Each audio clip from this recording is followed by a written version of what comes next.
Quando uma empresa é planejada, se pensa em tudo que pode gerar lucro. Mas e o que pode gerar prejuízo? Não é pessimismo, é realidade. Por exemplo, um colaborador de atestado médico, um fornecedor que faliu, ou uma falha imperceptível em um produto que geraria uma crise de imagem com os clientes. Tudo isso é gestão de risco, ainda mais necessária agora que as estruturas físicas estão mais suscetíveis a desastres naturais, uma consequência do aquecimento global. Para evitar essas e outras situações, vamos ouvir as dicas de dois especialistas. Marcelo Ícaro, gerente associado da consultoria Peers. Ele tem que fazer uma reflexão de todos os problemas e riscos que ele está exposto. Ele é o empresário, né? Ele está exposto na empresa dele. Depois que você faz essa reflexão, consegue mapear, consegue quantificar esse risco, a probabilidade desse risco acontecer, aí sim você tem um mapeamento dos riscos e está pronto para criar um plano de mitigação desses riscos. Marcela Grego, coordenadora de integridade no Instituto Ethos. Quando a gente fala em riscos também, é muito ligado à imagem reputacional e negativa da empresa, né? Então, o que eu estou fazendo e o que a minha atuação pode gerar ali para a sociedade e como a sociedade vai ver o que eu tô fazendo, né? Porque toda atuação empresarial, ela vai gerar um risco, mas esse risco, ele tá sendo negativo para a sociedade. O mais importante de você saber quais são os seus riscos, mas tendo esse conhecimento, você consegue mitigar e também trabalhar em cima dele, né? Porque, como eu disse, a atividade empresarial e de produção, ela vai gerar impactos. Esse é o momento do Foco ESG.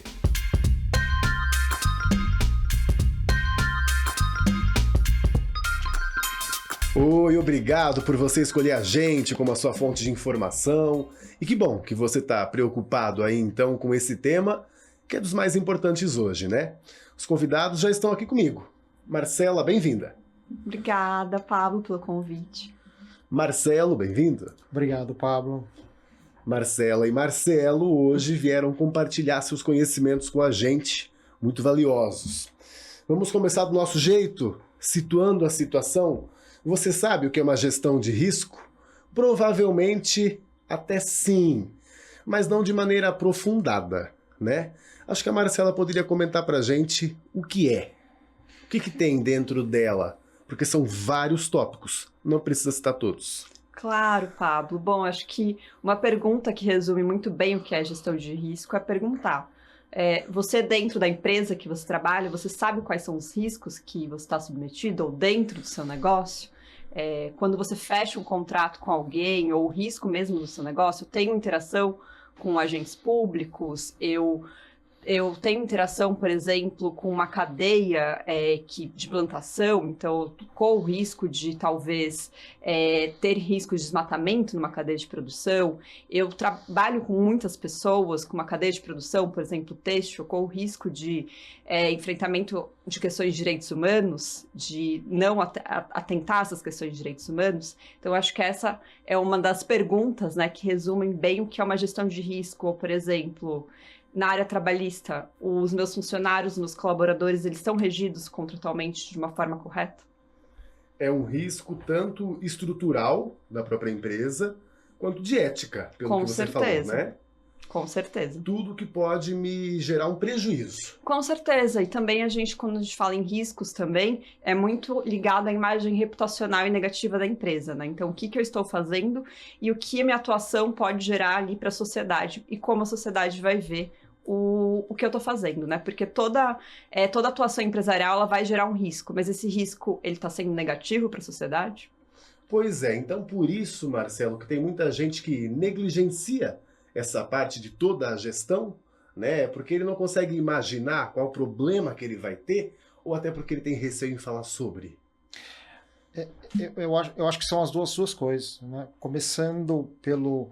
Ele tem que fazer uma reflexão de todos os problemas e riscos que ele está exposto. Ele é o empresário, né? Ele está exposto na empresa dele. Adicionando um pouco, tem também o ponto de a produção em um único lugar, toda a parte logística concentrada em um fornecedor, por exemplo. Então, esses são riscos de ruptura do negócio. Ou seja, não é só um risco da parte social que a gente diz, é de operação da empresa também. Então, depois que você faz essa reflexão, consegue mapear, consegue quantificar esse risco, a probabilidade desse risco acontecer, aí sim você tem um mapeamento dos riscos e está pronto para criar um plano de mitigação desses riscos. Você concordou com o que eu disse? Acontece mesmo, então, né, do empresário, às vezes, fugir um pouco do tema porque acha que alguém vai pensar mal dele? Acontece porque requer uma reflexão, uma crítica a tudo aquilo que ele construiu. Uma autocrítica, né? Sim, sim. Então esse complicado. Relatório, inclusive, pode ser bastante grande, deve ser bastante grande, Marcela. Com certeza, é essencial, né, que as empresas de fato conheçam quais são seus riscos, justamente para poder mitigar eles e trabalhar em cima deles. Obviamente, a gente falando em risco, nunca vai existir risco zero, isso é impossível. Mas quanto mais importante você saber quais são os seus riscos, mais tendo esse conhecimento você consegue mitigar e também trabalhar em cima dele, né? Porque, como eu disse, a atividade empresarial e de produção, ela vai gerar impactos. Então não significa que porque ele mapeou esse possível prejuízo, ele vai ter lá na frente, já tem que ter um caixa para isso. Quer dizer, se tiver um caixa, ótimo, né? Mas só para que ele imagine a situação. Imagine e tenha um plano de como proceder caso isso aconteça. E ele possa, durante essa empreitada dele, ir evitando o risco. Mitigando, exatamente. Porque ele conhece o problema que pode ter e ele já vai trabalhando para que ele não aconteça. Talvez esse seja o principal. Até porque se você tiver um plano, você reage muito mais rápido que os outros. Um exemplo, pandemia. Aconteceu de ter disrupção na cadeia de suprimentos.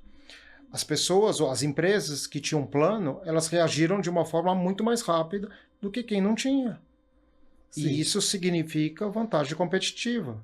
E aconteceu bastante realmente aqui, né? Falta de chip, por exemplo. Exato. Né? Quantas empresas pararam de trabalhar? Porque só tinham um fornecedor de chip. Quem tinha 2 ou 3, isso é mitigação de risco, conseguiu sobreviver, mesmo pagando mais caro o chip. Por isso já é um bom motivo para se fazer, então, essa análise do risco, né? Conta pra gente também qual outra situação que pode ser positiva para ele. Vamos tentar convencer esse empresário. Bom, acho que, continuando o que o Marcelo trouxe, né, dessa cadeia, fazer a pergunta também. Eu conheço toda a minha cadeia de produção, então eu sei como a minha cadeia contrata, porque hoje que a gente tem a seguinte situação, né? Um fornecedor fez uma prática, mas o nome é meu, às vezes uma empresa grande, por exemplo. Então, provavelmente, ele a reputação na mídia vai cair em cima dele, então, justamente por conta da cadeia. Então, tal empresa X comprou produtos, por exemplo, vindo de trabalho escravo. Então, tem toda essa cadeia que gera um impacto negativo na imagem da empresa. E a gente fazendo toda essa questão de mitigação de risco, conhecendo o fornecedor, vendo se ele está se adequando às regras, já diminui em muito correr esse risco mesmo. A Marcela citou ali, né, umas frases bem interessantes. Por exemplo, a questão do trabalho análogo à escravidão, né, que é algo muito social. Sim. O ESG transformou a gestão de risco em algo maior ainda, por conta até da questão climática, que é um risco, né, uma enchente, uma ventania, que agora são mais comuns. A minha visão é que mudou sim, tá? Ela está mais abrangente hoje, né? Então, agregou-se a parte ambiental, né? O environmental, e os consumidores hoje buscam empresas que se preocupem com isso. Pesquisas dizem que 70% dos consumidores estão preocupados se a empresa tem práticas sustentáveis. E desses 70%, 50% topam pagar mais caro por um produto se a empresa tiver essas práticas. Então, assim, essa informação por si só já diz muita coisa. Sim, já é uma gestão que ele tem que fazer, né? Sim. Já pensando no consumidor final dele. E eu acho que além disso também, que o Marcelo trouxe, né? E se eu sou uma pequena empresa ali que preciso prestar serviço para uma grande empresa que está se enquadrando ou que já se enquadra nessas normas. Se eu também não me enquadrar, provavelmente eu não serei fornecedor dessa empresa. Então eu também vou perder ali o que eu estou fazendo justamente para não me adequar ao que o mercado está fazendo mesmo. É exagero a gente dizer, então, que o movimento ESG tornou a gestão de risco, não vou dizer mais importante porque ela sempre foi, mas mais requerida por outros empresários, investidores, parceiros de negócios? Eu acredito que sim, Pablo. Hoje também a gente vê muito a expressão due diligence em direitos humanos, por exemplo, né? O que é essa palavra, né? De fato, é uma diligência em direitos humanos. Então, eu vou procurar ali, tanto na minha empresa quanto em toda a cadeia de produção, em saber os riscos em direitos humanos que eu posso correr. Então, cada vez mais também como o próprio Marcelo trouxe, os consumidores eles exigem que as legislações de proteção ao meio ambiente sejam respeitadas, então é um movimento, sim, que o ESG ajudou as empresas a fazerem um mapeamento do seu risco. Eu acho essencial ter essa visão e essencial, além de tudo, ter essa visão integrada, né? Pois é, não é só o relatório de Não. sustentabilidade que é novidade, não. O de gestão de risco também, né? Marcelo, você que trabalha com isso tem percebido uma busca maior? Não. Para se Sim. fazer? Sim, tenho percebido, as empresas estão buscando ajuda para fazer esses relatórios, até para descer num nível de detalhe maior, porque isso passa um sinal para o mercado de estou preocupado, estou fazendo ações que realmente mitigam e endereçam esses temas. Pegando de exemplo, principalmente a parte ambiental, que é onde as empresas hoje atacam, mas na verdade ambiental e social, né? Mas pegando a parte ambiental, elas divulgam o quão alinhadas elas estão aos objetivos das Nações Unidas para isso, né? Então, assim, é um tema super relevante, os investidores buscam essas informações e olham isso quando vão investir nas empresas. Eu até estou com um dado aqui interessante, olha só, nessa nossa dúvida, né, de que se o ESG vai acabar trazendo mais relatórios de gestão de risco, a gente vai ver no futuro só, né, daqui uns 5 anos, né, porque o Brasil, de acordo com o próprio portal do governo federal, pesquisa de maio desse ano, tem mais de 21 milhões de empresas. Mas, por exemplo, um selo, né, de integridade que existe, o Proética, que é do Instituto Ethos, no qual Marcela representa, junto com a CGU, a Controladoria Geral da União. Eles dão esse selo Proética para algumas empresas que se enquadram, então, nesse relatório bem feito. Das 21 milhões de empresas, 67 apenas tem. Por que será, Marcela? Primeiro vamos pontuar que ele é um selo da CGU, né, que foi criado em parceria ali, lá nos anos de 2010, 2014, com o Instituto Ethos, e hoje a gente faz parte do conselho, né, do comitê desse selo. O selo, né, Proético, ele gira muito em torno da questão mais da integridade, né, de um programa de integridade feito ali de forma voluntária para uma empresa, então ele vai girar ali bem no G, do que a gente está falando do SG hoje. Mas é importante destacar que, falando em gestão de risco que a gente está falando hoje, né, no último relatório da última premiação que teve, a CGU do Proética revelou que a análise, né, de gestão de risco ainda é muito deficitária ou inexistente. Então, ainda é um desafio, até para grandes empresas, né, que já têm programas de integridade ali bastante robustos, ainda está sendo um desafio implementar, né, uma gestão de risco que tenha materialidade, né, porque hoje quando a gente fala também em ESG, um dos nossos maiores desafios é a materialidade para esse risco. Comenta um pouquinho sobre ela, para o pessoal entender. Tem que ter mapeado, né, mas não adianta eu colocar ali no papel, meu risco é aquilo, eu tenho que provar que por exemplo, eu tenho uma plantação, então quais são os meus riscos de plantação, minha cadeia produtiva, eu tenho que destrinchar tudo que eu faço, quais são meus fornecedores, e colocar ali meus riscos mapeados mesmo, e colocar materialmente quais que eles são. São, por exemplo, contratação de um trabalho análogo à escravidão, eu corro esse risco.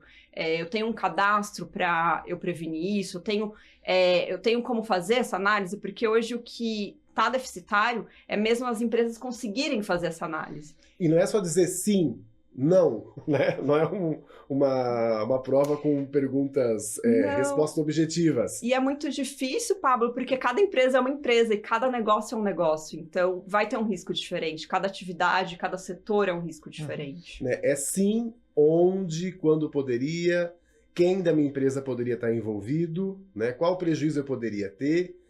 Será que para que eu tenha essa gestão, eu tenho que investir na minha empresa antes, eu digo até com o pessoal, para me ajudar a fazer a gestão de risco? Eu acredito que sim. Além do pessoal da empresa, eu acho que você precisa de ajuda externa também, que são especialistas no tema, para dar aquele empurrão inicial. Justamente para não ficar rasa a análise. Exato, profunda, né? Porque você consegue trazer experiências desse profissional para ajudar a sua empresa, de uma forma muito rápida, né? Pô, vou investir num profissional na minha empresa para ele se qualificar em 3 anos, ou trago uma empresa de fora que em 2 meses consegue me gerar um relatório e dar um primeiro empurrão aí nessa iniciativa dentro da empresa. Acho que é uma decisão que a empresa precisa tomar. Sim. Né? E aí, até como a gente falou, esse trabalho ele é contínuo, até pela prevenção. Aí, então, eu também tenho que ter alguém que fique olhando para isso sempre, ou é um relatório que vai ficar parado lá? Acho que não só olhando, como atualizando ele, né? Porque eu acho que os riscos, eles vão mudando, sim, novas coisas vão surgindo também.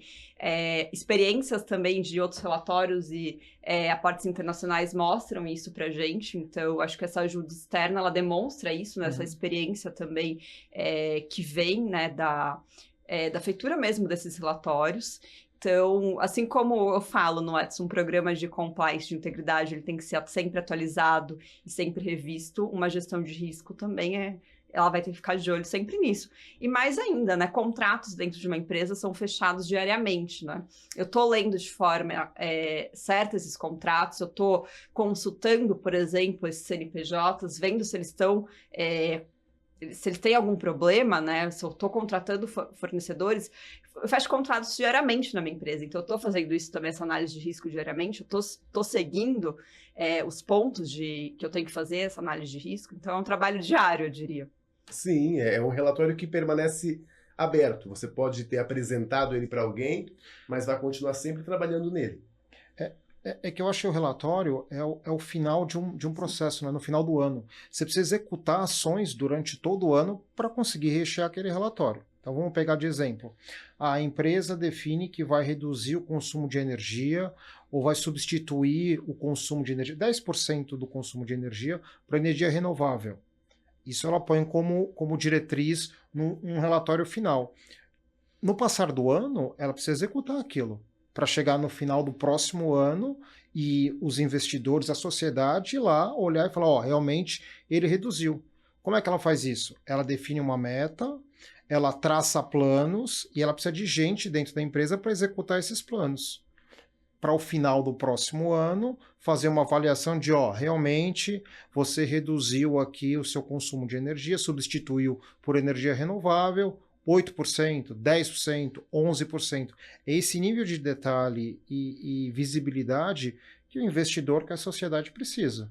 Sim, já tocamos no assunto que eu acho que aí o empresário, inclusive, já vai pensar, poxa, tá vendo? Ó, aí eu fiz a gestão de risco, agora eu vou ter que gastar uma grana para ter alguém que acompanhe e também para fazer as prevenções. Mas imagino que vale a pena, né? Vale a pena porque eu acho que a gente tratava muito a parte de climática e do clima, mudanças climáticas, como um problema. Hoje ela está dentro do negócio. Se você não tratar isso, você perde vantagem competitiva. Os clientes vão escolher a empresa que trata isso, que está preocupada com isso. Um exemplo algumas declarações de algumas empresas mirando o carbono zero, né?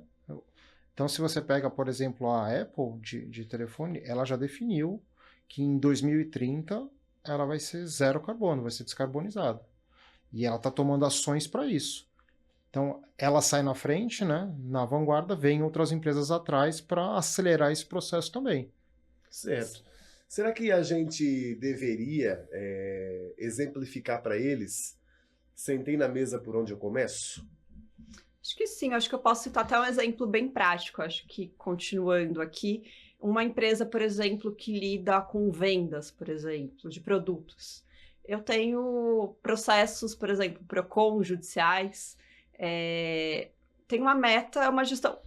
Eu ser processado, né, é um risco que eu corro do meu negócio. Então, minha meta é diminuir esses processos, justamente porque eu também gasto dinheiro também para atuar nesses casos, de possíveis condenações ou não, mas eu gasto dinheiro e tempo, né? Então, é um risco do meu negócio.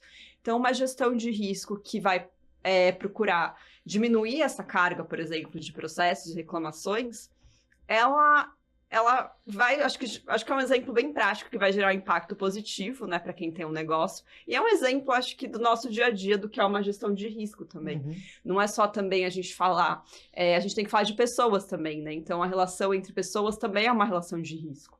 Sim. E eu acho que tem coisas simples que você consegue, supondo que você não tenha nada. Pô, falando mais da parte produtiva, né? Você fazer auditoria nos seus fornecedores é uma das práticas. Você mapear toda a sua cadeia, quais são os principais riscos, é outra. Você ter um código de conduta, tanto interno quanto junto com seus fornecedores. São coisas relativamente simples que você consegue ter. Você não precisa começar, vou descarbonizar minha cadeia, vou trocar minha matriz energética. Não precisa começar dessa forma. Tem formas mais simples de começar. Então, até nesse planinho, essa é uma situação bem interessante, né? De eu ter os meus parâmetros internos, sim, né, Marcela? E não contar que todo mundo tem o mesmo entendimento do que é certo e errado. Se eu tiver isso escrito, e quem sabe até numa parede, né? Naqueles sim, valores da empresa, isso ajuda? Sim, isso geralmente numa empresa que tem um programa bem estruturado já, isso vai estar principalmente no código de conduta da empresa, né? Dentro de um programa de integridade e governança. Então, seguir também aquelas regras e, acima de tudo, também, como a gente fala, disseminar essas regras, né? E todo mundo que vai entrando dentro da empresa sabendo dessas regras, é essencial também para que o próprio plano de gestão de risco ele seja criado conforme aquele padrão, né, de ética que a empresa define e que ela promulga para a sociedade. E assim como também numa questão climática, por exemplo, né? Como agir ali se o meu muro de arrimo invadiu o galpão. Né? Sim. A gente mapeia os riscos, eventualmente a gente não consegue mapear todos. Por exemplo, você deu um exemplo muito bom, né? Apesar de ser uma coisa simples, mas a gente precisa saber o que fazer, em alguns casos até deixar claro um comitê de crise para essas coisas, que é muito comum, por exemplo, na indústria de aviação civil, né? Você tem um grupo de crise ali, né? Para quando acontece algum tipo de acidente, esse grupo entra em ação e, de novo, tem um plano já traçado, consegue saber o que fazer, por mais maluco que esteja o tema e a temperatura ali. Comitê mesmo com o pessoal que eu tenho. Sim, com o pessoal que você tem. Porque a primeira resposta que você vai dar para a crise, né? Obviamente que esse comitê pode decidir, putz, a gente precisa trazer uma pessoa para tomar conta disso, mas aquele primeiro start, aquelas 5, 10 pessoas, é um comitê da empresa, já treinada, já preparada para lidar com esse tipo de situação que você acabou de comentar. Né? Teve um exemplo, você citou o muro, mas vamos trocar o muro por uma barragem. Eu tenho certeza que a empresa tinha um comitê de crise para tratar esse tipo de coisa. Até na questão ética, né, Marcela? Sim, com certeza. Os fiscais. Não, sim, afinal de contas, uma gestão de risco, ela é uma questão de transparência, que no final do dia é uma questão ética. Então, acho que a gente falando também no início aqui, o ESG, ele é uma coisa só e de fato ele é. Que ótimo, vários exemplos, né, vários insights, como se diz no mundo corporativo, para que, né, quem está empreendendo entenda a importância disso e possa começar, enfim. Marcela, muito obrigado pelo teu conhecimento. Eu que agradeço. Obrigada pelo convite também. Mais uma vez. Muito obrigado por ter vindo. Obrigado pelo convite, Pablo, Marcela, muito obrigado, viu? E você, então, que não quer perder nenhum conteúdo ESG, lá no YouTube do SBT News, clique no sininho para você ser avisado das nossas novas edições. Nas redes sociais, siga o SBT News. E a gente se vê aqui no SBT. Tchau, tchau.